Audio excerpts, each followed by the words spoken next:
one.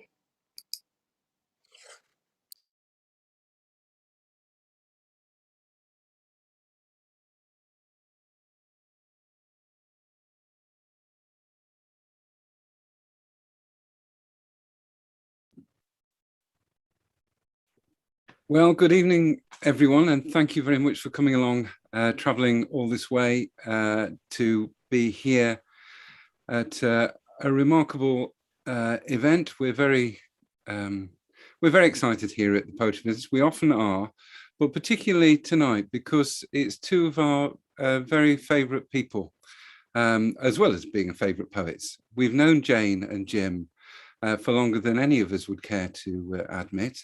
And we've admired them and published them. And we're here tonight because Jim, he's known as James Caruth, has published with us his first full-length collection, Speechless at Inch, which I'm just going to show you there.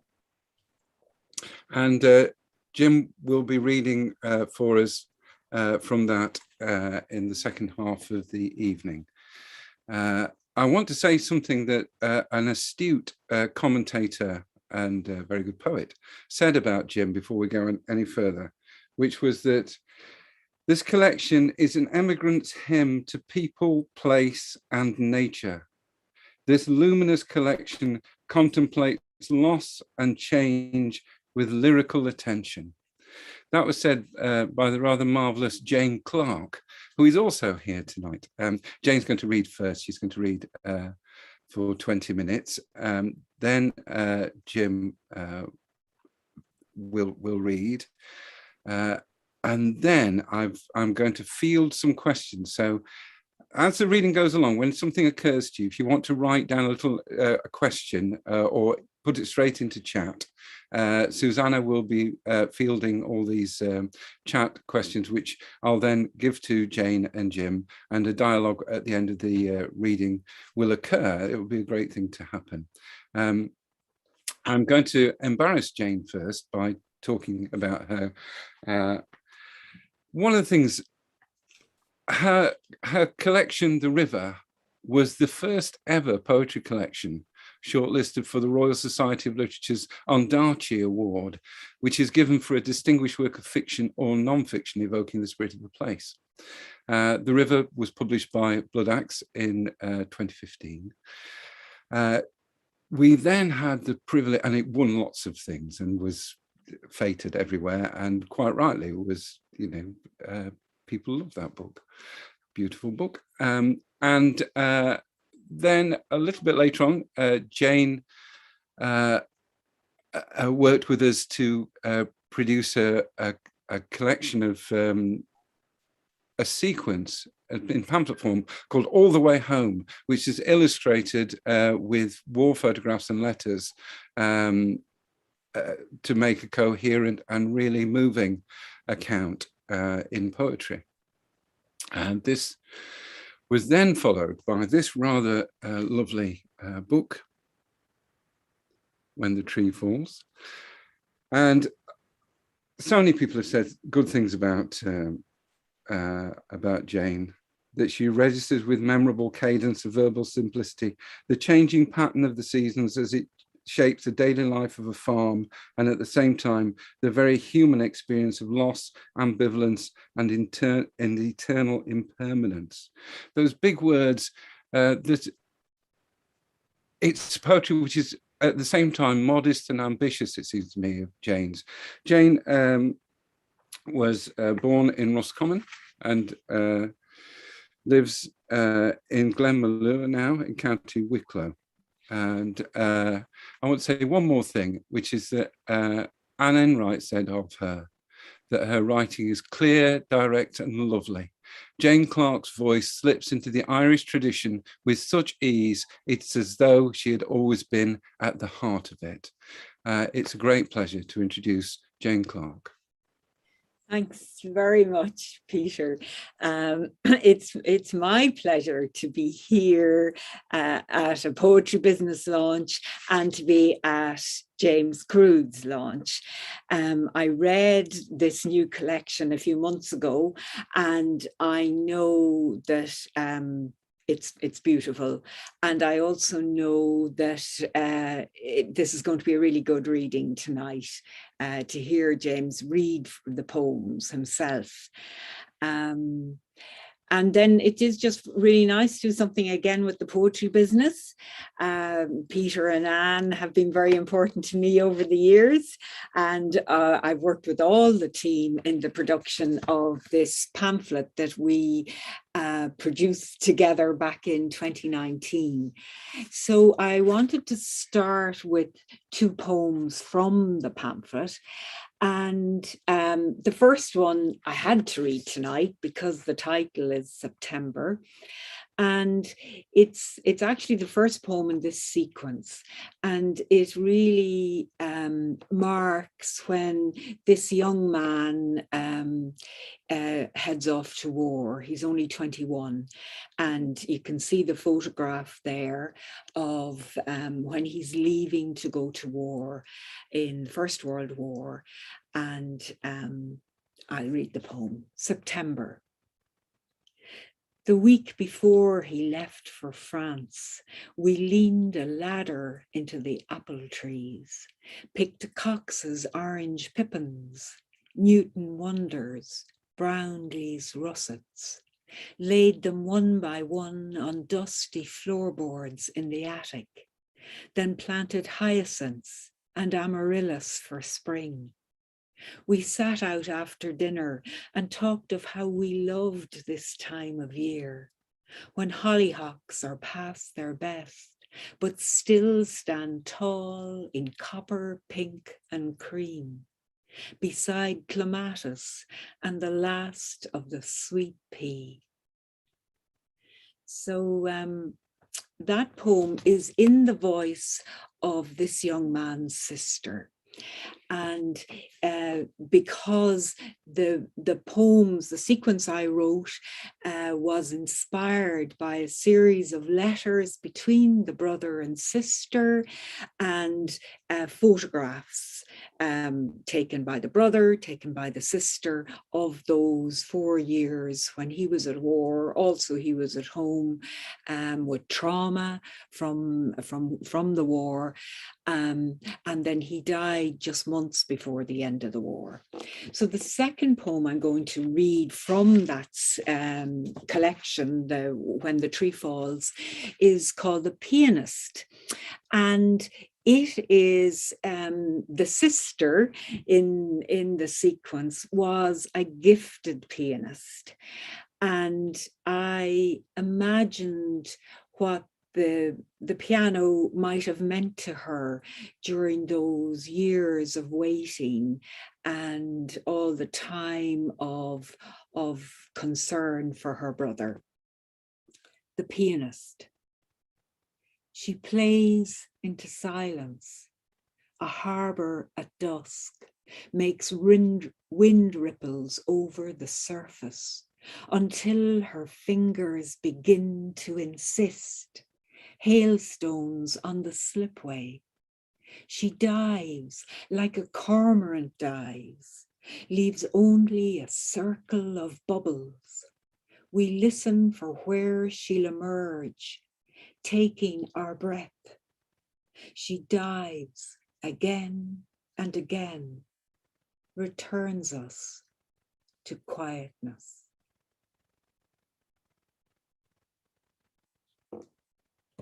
And I think it can be really hard to write a poem that in any way captures the experience of music and of music being played live. And I do a lot of performances with musicians, and I admire musicians very much.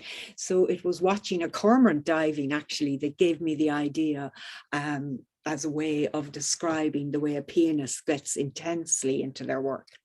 Okay, So then I wanted to move from All the Way Home to my second collection that Peter was just talking about, When the Tree Falls.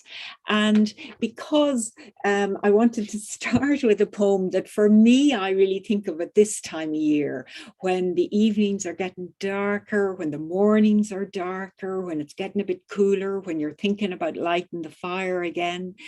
And I'm one of these people who dreads winter. But this poem I wrote to remind myself that it can be a very creative time. When winter comes, remember what the blacksmith knows. Dim light is best at the furnace to see the colors go from red to orange to yellow. The forging heat that tells the steel is ready to be held in the mouth of the tongs, and it's time to lengthen and narrow with the ring of the hammer on the horn of an anvil, to bend until the forgiving metal has found its form, then file the burrs, remove sharp edges, smooth the surface, polish with a grinding stone, and see it shine like gold. And just to say this evening that I'm reading that poem this evening in memory of David Atwell, who I actually met on a poetry business course, and I'm sure Anne and Peter and probably Jim and all of you there knew David. He was a lovely man, and he would have given me feedback on that particular poem. So then my next poem is actually also from this time of year. Where I live, we live in the mountains in Glendalough in County Wicklow, and at this time of year you hear the sika deer. You hear this whistle in the evening, again just as it's turning into dusk, and it is a horrendous whistle, a very evocative whistle, and this is what it set up for me. This is the poem that led me to write. Sika whistle. First it rises, a mournful call, like nothing will ever come right again. Then it descends, a whistle that shreds the evening mist, coming from high on Mullaghcore, where two stags stand head to head in brindled bracken, like father and son smouldering in the cattle pen, taking each other's measure, ready for battle, their antlers sharpened on tree trunks.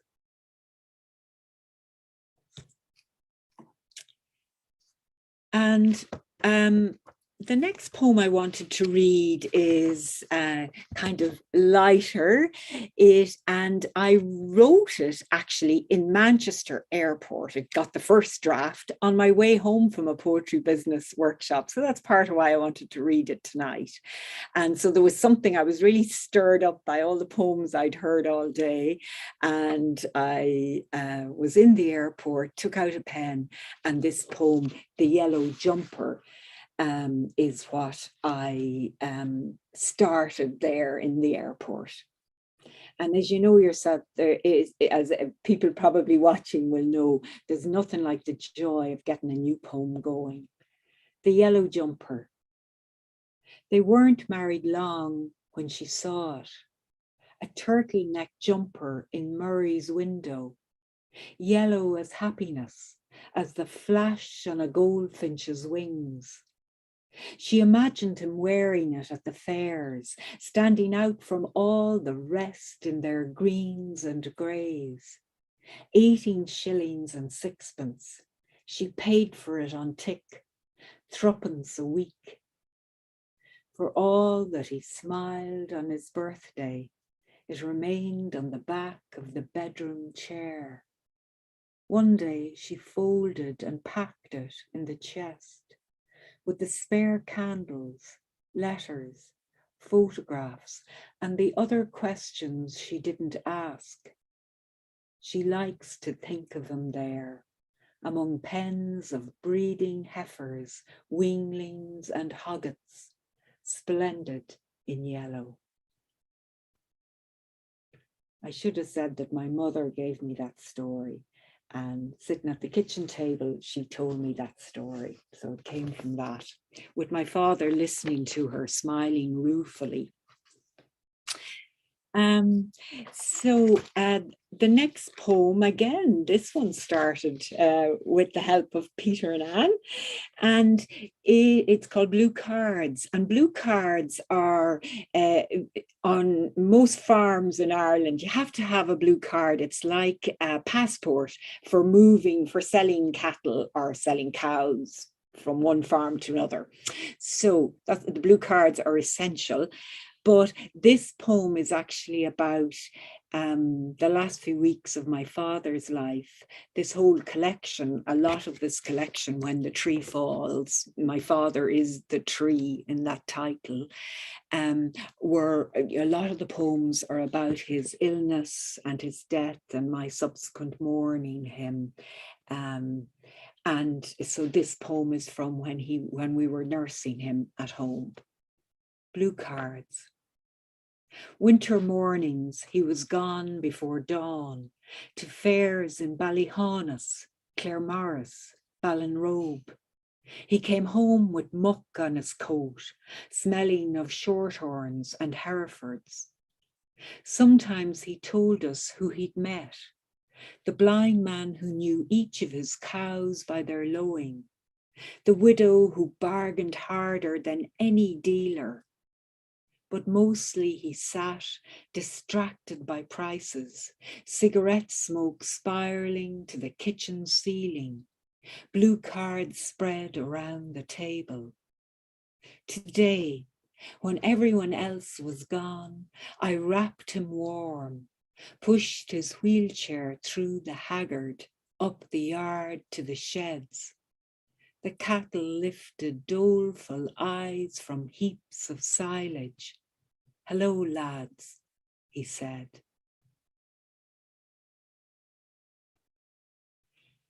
And that poem makes me think about what is precious about poetry, how it allows us to capture a moment that that maybe could have passed forgotten, and it's precious to have it, and then you hope that it reaches out to other people, that other people find it evocative. So then the next poem I'd like to read, also from this collection, is a short poem, and it explores the complexity of the mother-daughter relationship, the trouble. And I'm dedicating it here tonight to Anne Sansom, because she heard the poem and loved it immediately and encouraged me to put it out in the world. I might have underestimated this poem, but Anne, as you probably all know, has a great eye for a poem. The trouble between mothers and daughters is how to forgive the one to whom you owe too much.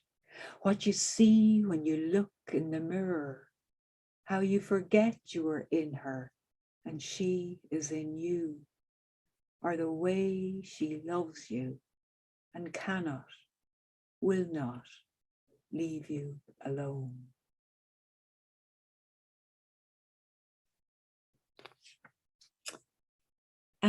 So just a few more poems here. I thought I would read one from The River. This is my first collection, and Peter referred to it, being my first collection. And this is a love poem, and it was written it was our vows, myself and Isabel, for our civil partnership. And it was really, it's very different because we were waiting for civil partnership a long time in Ireland. So we were nearly together 20 years by the time we could have our ceremony and subsequently our wedding. So that's why this hasn't got maybe the naivety of young love in making their vows. And I suppose I'm also reading it tonight because a new anthology is being published in Ireland by Lifeboat Press in Belfast, which is called Queering the Green. So there's going to be 35 lesbian and gay poets from all over Ireland will be published, and I'm delighted to have 10 poems in it myself. But it feels like a really important moment in Irish literary history. Vows. I can't promise it's chiseled from gold in spirals that speak of forever. I can't tell you it's wise as a mountain with pines that reach for heaven. I can't promise it's flawless as honey gathered by bees in bell heather. I can't say it's simple as silk spun from cocoon into treasure. But I promise it's rooted as rowan, with berries that sing to September. I promise it's to and it's fro, will surprise like Glenmalure weather, a seasoned rowboat, moored or unmoored at your pleasure. So I have time just for 2 more poems. And so I wanted to read 2 totally new poems. And you know yourself, it's always really tempting to get a new poem into a reading. And this one is in the form of a postcard. It was published as a postcard in conjunction with a tour I did this summer. And so I wanted to read it. And it's inspired by my grandmother, who has inspired lots of my poems. Eggs. I'd have followed her anywhere, but my grandmother rarely went farther than the yard tending her hens. Every morning she poured fresh water and ladled corn into the dented tin dish, adding handfuls of seeds and grit. From a gap in the galvanized roof, sun lit up the lines on her face. She let me reach into nest boxes to grasp warm eggs, then slip them into her cardigan pockets. She chased the cantankerous cockerel away and warned, watch out for men who fancy themselves. At the kitchen table, we divvied up the eggs, rolled the surplus in melted lard and salt, and stowed them in the scullery, like pullets roosting on a high shelf. And then there's just one more poem here that I'm going to read. And before I read it, I just want to congratulate James again on his beautiful collection and to wish him luck with his reading coming now. And I'm really looking forward to hearing his poems. So this is my last poem for now. And it's in this book called Divining Dante. There's 10 UK poets in it and 10 poets from Italy, 10 poets from Australia, and 10 poets from Ireland, from all over the world. A wonderful anthology. Some well-known UK poets, including Philip Gross, Maura Dooley, people you'll all know. But anyway, so this one, At Perching Harbour, basking sharks, docile as seal pups, harpooned and netted from currachs, were towed one by one to the fishery at the slipway. Fathers and sons sliced off dorsal fins and hacked through blubber to reach oil-filled livers. Sweating in burnhouse heat, they shoveled bleeding flesh into the rendering machine. They couldn't wash the smell from their skin, not if they swam to Inishgalvan at the end of every shift. Year by year, the catch grew less, then disappeared. But late last April, old men cheered from the headland and said it was as if they'd been forgiven. A school of 12 cruised into Keem Bay, moontails swishing, fins proud as yawl sails above the waves. Thank you.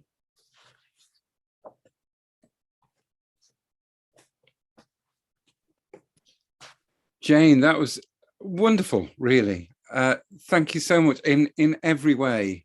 One of those eggs, one of the things that has occurred to me is that you share, there are a lot of common ground really between you and James, which is clear in the subject matter and attitude, I think, to life. But one of the great things is that you were always writing well. Right, clearly your early poems are good, aren't they?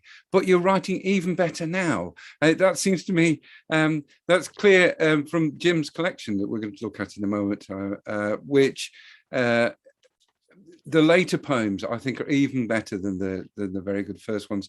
Thank you, Jane. I know that I'm hoping that you'll be answering questions later and reading more poems later.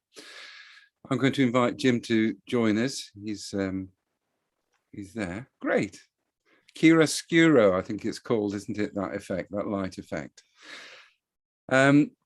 James Caruth has won prizes. The Yorkshire Prize, quite prestigious for all its only God's own county giving it, was judged by Simon Armitage. And then having won that from the current poet laureate, he then won the International Book and Pamphlet Competition, judged by the, at that time, poet laureate Carol Ann Duffy. I'm going to read a little bit about James Caruth from the book itself. I want to say a little bit, first of all, about the book. How beautiful this design is, because I know that Katie, our designer and typesetter, will be here, and I know that we're all, including Jim, very pleased with the way the book has turned out, how beautiful it is. It's from an illustration, it's from a sculpture, actually, from the Irish Museum of Modern Art by Janet Malani. Of painted wood. I'll show you again. You see how lovely that is. Anyway, it's a book with flaps, and on one of those flaps it says, James Caruth was born in Belfast but has lived in Sheffield for over 30 years. His first collection, A Stone's Throw, was published by Staple in 2007. Dark Peak, a long sequence, appeared from Longbarrow in 2008. And then Marking the Lambs was published by us in 2010. That's the same year that he won the Yorkshire Open competition, judged by Simon Armitage. And then in 2012, his pamphlet, The Death of Narrative, was chosen by Carol Ann Duffy as a winner from a particularly strong field that year of the International Book and Pamphlet Competition. His poems have appeared in anthologies. And as well as Jane saying about this luminous collection, I wanted to quote something that Carol Ann said at the time of awarding Jim that prize, which is that his poems tell stories that draw the reader in. And they do so partly because Caruth's voice is warm and often moving. There's a music to his writing which is completely captivating. It's a great privilege for us to be publishing this pamphlet, this book, this first full-length collection by Jim. He's going to read for 20 minutes. And thank you very much. Take it away, Porty.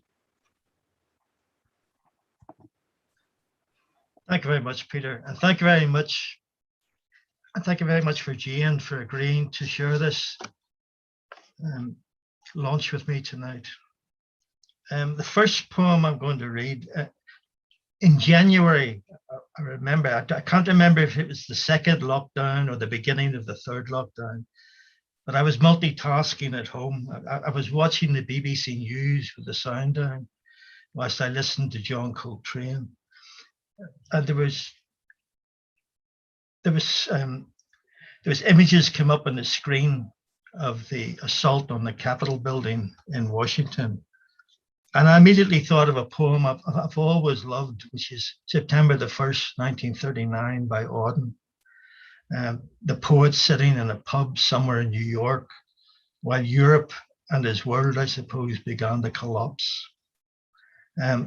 I used Auden's line, "The music must always play," as an epigraph in this poem. Note: the TV above the bar's on mute, but the rolling news declares democracy's under siege. Footage of the citadel and barbarians stalking the hallways. Along the bar, a radio plays slow dance. I'm mellow, sipping espresso in a midtown dive, trying to make it last as I write a line on the back of an envelope, and train wanders off on a blue note. On the TV, the Capitol's marble dome shines on the Washington skyline. Here, rain is falling on 52nd Street. And I think sometimes that moment comes when we realize that where we are is where we want to be. Caught on that note, train holds like it's the last sound we'll ever hear. Several of the poems in the book come from memories of my paternal grandparents. They both came from a very rural background, living on tenement farms on the borders of Armagh. And they moved to Belfast in the early 20s to find work. This poem's called "A Harvest of Stones." That September, the rains came early, the day fading by mid-afternoon. So she'd sit by the fire knitting, talking about the farm near Mullaghbawn, where she'd often lean at the open door, watching the sky altering over Slieve Gullion. How her people had cleared those fields, each year a harvest of stones. How not an inch was theirs, not a blade of grass.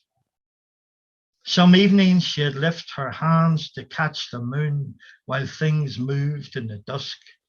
A beast settling in the low pasture, the rill of water in a ditch, a breeze shivering a hedgerow, and God somewhere in the darkness.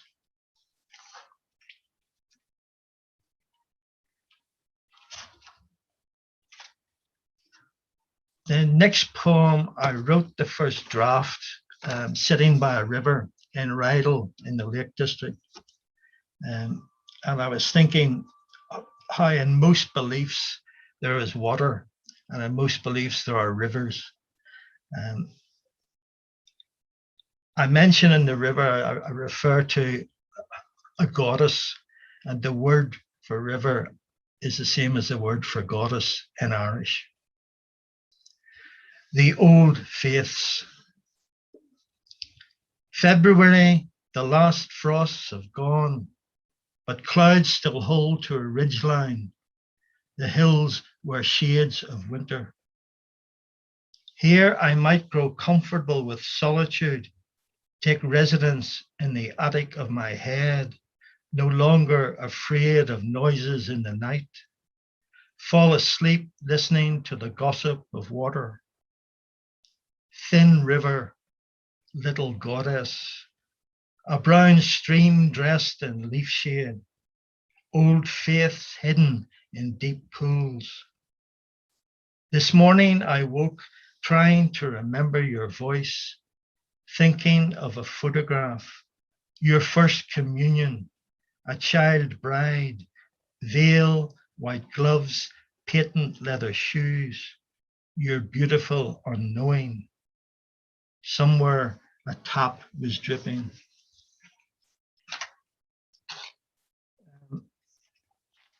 The next poem is based on the form of a poem I've read by Inua Ellams, who was a Nigerian poet who has lived in Dublin and I think now lives in London. I later read his book After Hours, which was a result of his residency at the Poetry Library. And he decided there to write a poem in response to poems that had first been published in each of the first 18 years of his life. And it was as if he was giving me permission to take the form that he had used. It's called Listen. What I believe is true is that Joseph loved her the first moment he saw her. That when he spoke to ask her name, his heart leapt into his mouth and stopped, so she thought he was mute. That the day they married, he promised he would give her all the orchards of Armagh. What may be true is that her father offered the farm and 2 jet black yearlings, that Joseph saw she was strong-shouldered and her hips were broad, that she never spoke in the presence of a man.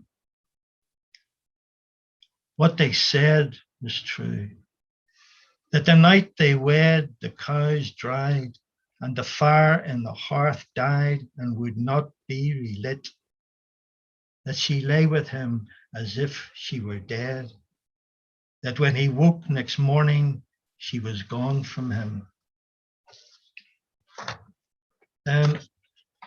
It says in the book, or refers to me as being an emigrant poet, and I'm quite happy to agree with that. That this is a poem about Sheffield, where I've lived for the last 30 years. Above Redmars. It was mid-December, a back road through the low hills that nurse the city's northern edge, when I came upon a flock of black-faced ewes crowded in a corner of a field, a squeeze of tattered wool and clouded breath.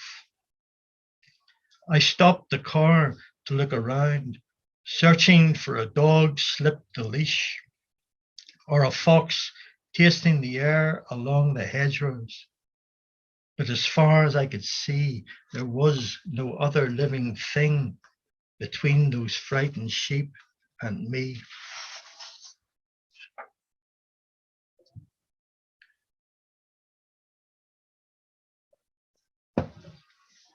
I'm going to read the title poem of the book, Speechless at Inch. And Jane asked me before the reading, which inch was it? Because there's a number of inches in Ireland. This is Inch Strand on the Dingle Peninsula, right down in the southwest tip of Ireland. Speechless at Inch. Late in the year, the tourists have gone. An autumn storm has passed. Silver ripples on the tide pools, the sky burning over Slieve Mish. How long have I stood listening to a redshank in conversation with the sea? Each liquid syllable, each shoosh, the retreat of waves, the hurry of a breeze in the dunes, a wordless fluency. I would make a language of this.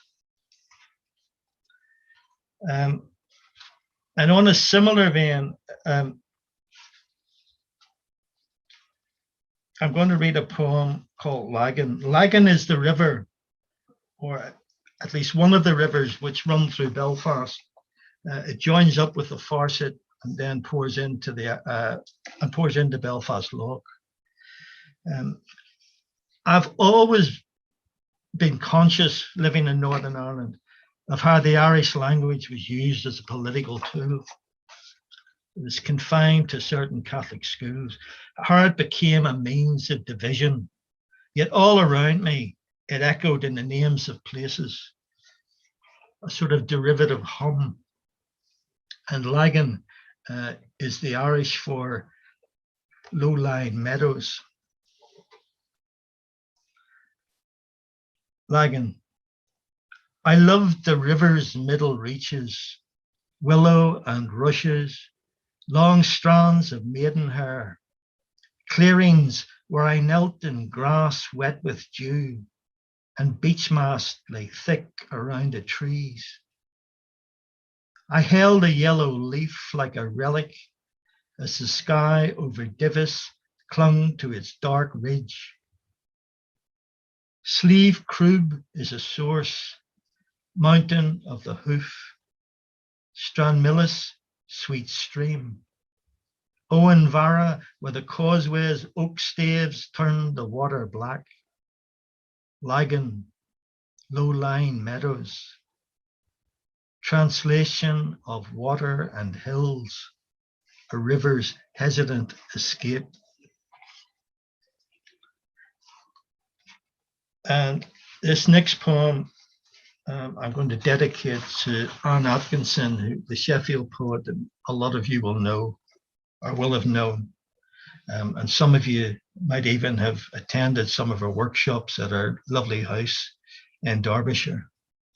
And it's called Once More. Once more, I find myself on the road by your house, imagining I hear a piano again, music tripping down the hallway, a melody sensed on my skin before the tremor in the ear. I'm at a threshold among an audience of ghosts, your hands delicate on the keys, and Debussy's arabesque dancing along my spine, lingering until your fingers stumble, a lull before you start again, once more from the beginning. And I'm going to read a poem about the place where Jane currently lives, which is Glendalough in County Wicklow, which was a monastic settlement by St. Kevin, but it remains a wonderful place of silence and contemplation. Glendalough. The first to come here went down on their knees before a river. Sorry, I'll read that again. The first to come here went down on their knees before a forest of spruce and larch as it swallowed the sun. Faith tested in penitence, the last rooks settling to their roost. I am covering old ground as a lake mirrors the hills and trees pull the horizon close. I remember a girl I once knew who talked of love as if she were speaking the name of God.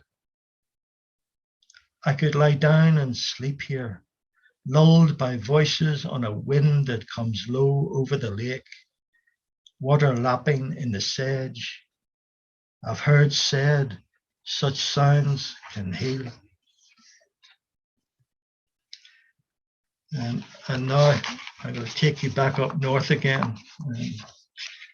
This poem set in a place I'm certain some of you might know if you were ever watched Game of Thrones, at least if you ever admitted to watching Game of Thrones. The trigger for me was I spoke to an American visitor once who said that the Coast Road in Northampton reminded her of Ocean Drive in California. She must have been on serious medication at the time, I think. Coast Road, Northampton. It holds a narrow course between abrupt hills and the sea, where a cold sheen of the water tells us this is the north, our ocean drive that skirts the island's rim, where a Zen master might sit to watch waves shatter, counting each iridescent fragment as an evening sun flares over Donegal. Somewhere out there, Rockall hides its face, a storm gathering before its luminous approach. Strings of fairy lights dance along deserted promenades in the small seaside towns, streets glinting with rain. This shore, the edge of all we know. And beyond the horizon, we are strangers, guarding our small square of earth faces to the wind, translating a language of clouds, the taste of a breeze. Cautious when the shorebirds up and leave, but trusting the ocean's persistence. Safe in the consolation of a faith that each year grows closer to extinction. And I'm going to finish this part of the reading tonight.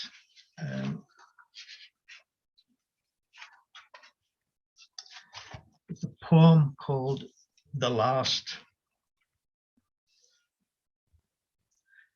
The last. The last inhabitant of this island, I walk the roads unafraid, taking my time going nowhere. I sleep under hedges and dream of people I once knew. I can't recall their names. By Christmas, I won't remember their faces. But for the winters in these parts, I would have no need of shelter, would not have to shut a door on the night. Keys would seize in their locks. Each day I'll pull potatoes from untended fields, in season gather windfalls, and banquet on berries slaked with water from a stream. Beyond these hills, a city rusts. Grass grows through cracks in the pavements. Wind whistles to no one down deserted streets. I could walk from one end of this island to the other and never see another soul. But I am concerned I might run out of lies to tell myself. So thank you very much.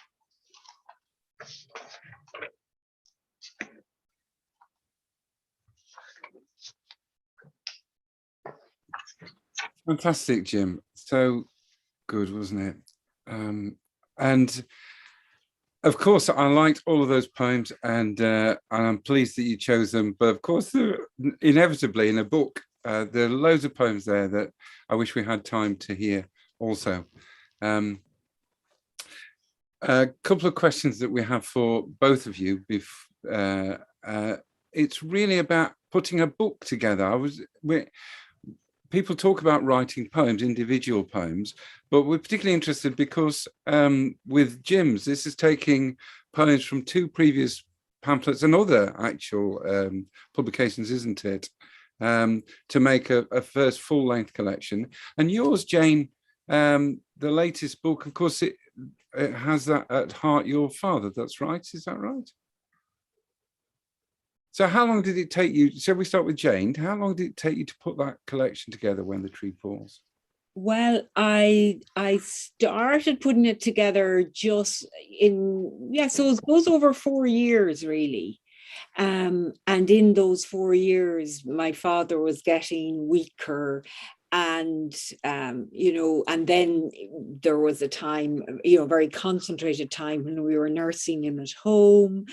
And then he died. So there were the months, the year after he died, all of that was part of the collection. So I suppose I think it's a really interesting thing, Peter, about how a collection grows, because in my experience, it's not about creating an intention. It's that, one poem leads to another. But probably what's different with When the Tree Falls to the river is the river, the Tree Falls was much more, there were more sequences within it. And I think that's as you get more confident as a poet, you kind of can go back to something and go again and find another angle. That was my experience anyway. I don't know if that's, Jim, if you'd agree with that. Yeah, I do agree with it. I mean, if you take in my circumstances, my first collection was published back in 2007. And at that time, it was a competition winner with Staple. But the whole collection was very much about growing up in Belfast through the times of the Troubles. And the pamphlets that followed really involved the years following those events. And the first pamphlet that came after it was A Dark Peak, which was published by Longbarrow. And that was really an extended poem based at the time on the structure of the Mass. And it was about an imagined walk with my dead father in the Peak District. So this collection came from all those things that happened after that. And I know there were a couple of pamphlets in between, but I think the fact is when you sit down to do a manuscript for a full collection, you realize that you've written them over quite a substantial period of time. And in many cases, two poems, you might be saying exactly the same thing, but they're so far apart that you haven't realized that. And it's a great means of concentrating, I think, on the poet. And at that point, I think the poems that you know will be in the collection start to stand out on their own.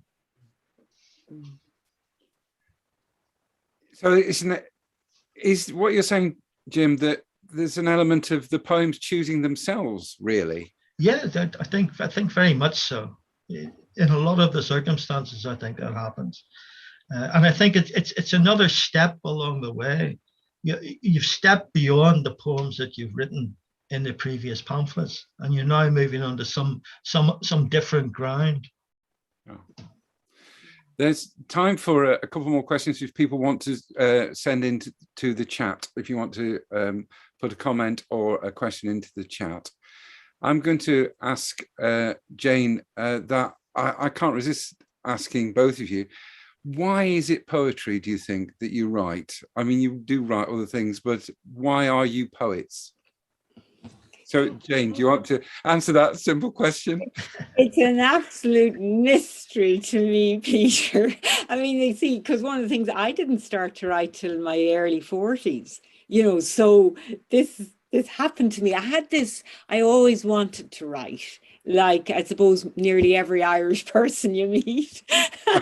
But, I wanted to write. And then in my early 40s, I thought, look, I'll give it a go. And I did a writing course. And we were asked to write a poem. It was one of the first things we were required to do. And I fell in love, Peter. That was it. It was as simple as that. But it's funny, Shirley McClure, who my dear friend who died, and who, some of those poems in that book, the last book, are about Shirley as well. She, knowing I had done lots of writing before, and she had said that my writing is very focused, it's very pulled back, it's kind of simple, direct. And she had said, I think poetry could be your medium. So she really encouraged me to kind of see that the way I had written in any case maybe fitted the medium of poetry. But all I can say is I love it. And I suppose maybe just last thing I'll say, I do think it's something about emotion and thinking and music and pictures.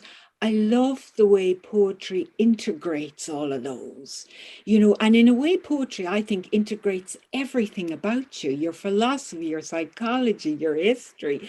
I love that. And yet it does it in these very in pared back, small little ways. You encompass so much, and that's what I love about it. Yeah.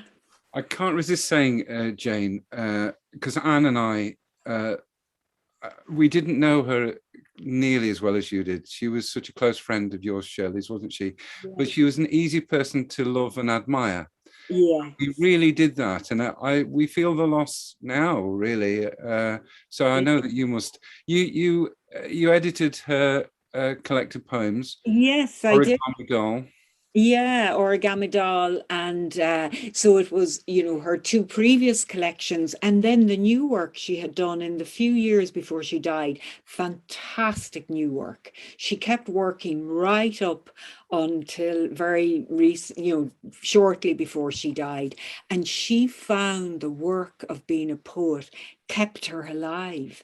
Friends used to say, should you be taking it easy? She would not agree with that. She just kept going, So I've recently put up, curated an exhibition of poems in Bray in County Wicklow, and Shirley's poem is up there with the others, which is great. Yeah. Thank you. And Jim, we've given you a bit of time to come up with the definitive answer about why you are a poet. What is it about poetry? I think it's quite strange that you've asked two Irish poets that. And I think one of the reasons is the way we were taught poetry in schools in Ireland. I think we were taught it from a very, very early age. And I think it got to the point where poetry wasn't a strange medium. It was a natural medium. And I started writing poetry, very schoolboy stuff. I started writing when I was 14 or 15 years of age, but I never let anybody see them. I kept them to myself. I think my wife was the only person that ever saw them. And I came to Sheffield in 1986, and there was an advert in the Sheffield Star for a poetry workshop, which was run by Liz Cashton at the time. And that's when I first started writing seriously, when I was 15. But I think it's the only way I can express myself the way I want to express myself. Yeah, it's my teacher, Stanley Cook, my favorite poet, present company accepted. Stanley Cook said, "Poetry more than anything else is an attitude of mind," he said. Yeah, but I think you're right, aren't you, about saying that about the Irish? And poetry is valued, isn't it, in Ireland, in a way that it's got kudos here, but it's not. Money isn't put behind it over here in the same way it is, and respect, I don't think. I mean, I was buying poetry books when I was 12 or 13 years of age, and my friends didn't find that strange. No. Yeah. I think people are still a bit wary of it over here, aren't they? They, worry about it. Whereas, as you say, I'm partly heading towards mentioning it. I mentioned money, I think, because I know there's some great offers from some poetry presses at the moment. And if you put in, can anybody remember what the code is? Is it Speechless 10? I think it's, yeah, Speechless 10.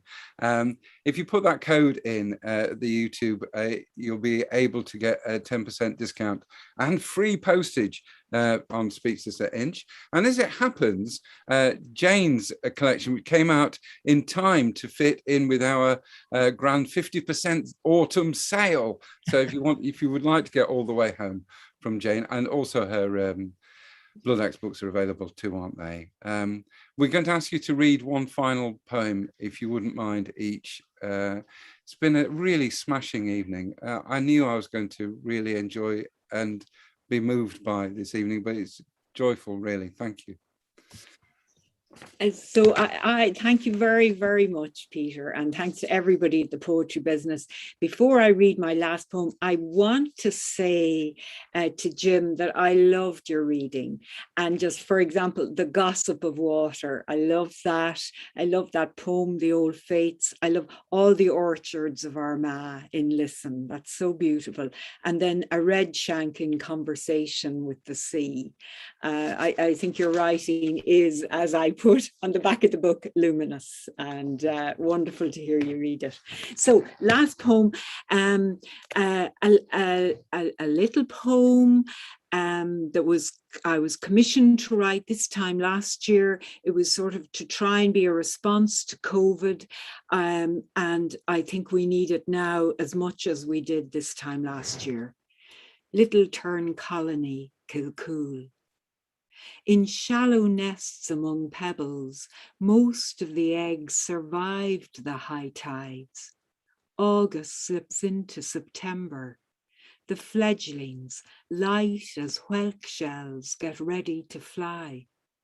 The sun and stars will guide them, and though they'll be hungry, thirsty, cold, the earth's magnetic field will pulse in their hearts like hope. Thank you very much. Over to you, Jim. That was lovely, Jane. Thanks very much. My poem really pays a lot of respect to Carl Sandberg's poem Chicago. And it's about the city that I was born in, Belfast, which I have a very difficult relationship with. I go back there now and I sometimes think I can't recognize it. Anyway, Belfast, shipyard for the world, rope maker, weaver and winder. Below damask clouds, drenched streets huddled under hills. Discarded at the end of a lock where Pharisees and gunmen washed up along a river's silted banks. Stories of murder, fairy tales told to your sons and daughters before the light was turned off. I have seen your brutality on the faces of women and children, the shadows of violence and hunger. They have gnawed the altar rails, crying out to a stained glass god. Banging drums, the bin lids banging in the night while someone somewhere was dying to the rattle of beads, a decade sung around the bed. At the end of the street, a dog barked at the moon and the hills threw down their shadow like a coat. And bolts were drawn in the terraced houses. Fires were dampened in the hearth as they settled on thin foundations, drew their walls close, under wet slates, under ominous skies, till the night broke and someone was laughing, beyond abandoned slipways, beyond rows of silent looms, beyond the last knot in the rope. Thank you. Thank you so much. Thank you everyone for being here, for being part of this event. And thank you, Jane and Jim, for really a wonderful, memorable evening. Do go to our website, everyone, to get a hold of their books. Thank you again. Bye-bye.